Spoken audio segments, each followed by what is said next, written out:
Optimalisasi LRT harus terus dilakukan guna menarik minat masyarakat menggunakan moda transportasi ini. Ketua Masyarakat Perkeretaapian Indonesia Hermanto Dwi Atmoko mengatakan butuh waktu agar LRT dapat menjadi transportasi utama masyarakat. Secara perlahan jumlah penumpang terus mengalami peningkatan.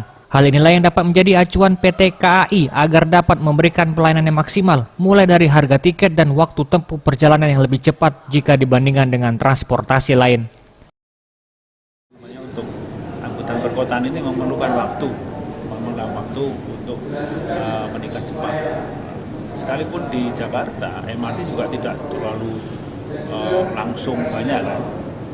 Sebagai menurut tinjauan kami bahwa masih banyak yang sifatnya mungkin ingin mencoba, MRT juga masih begitu, sebagian. Jadi yang real passenger itu mungkin masih terlalu banyak. Jadi dengan adanya kemudahan-kemudahan, kemudian disebut dengan TOD ya, orang dari situ nanti belanja macam-macam itu orang akan pindah. Nah, tugas kita bersama barangkali bagaimana LRT di Kota Palembang dibangun guna mengatasi kemacetan dan penumpukan kendaraan yang setiap tahunnya mengalami peningkatan yang pesat. Tim Liputan Sriwijaya TV.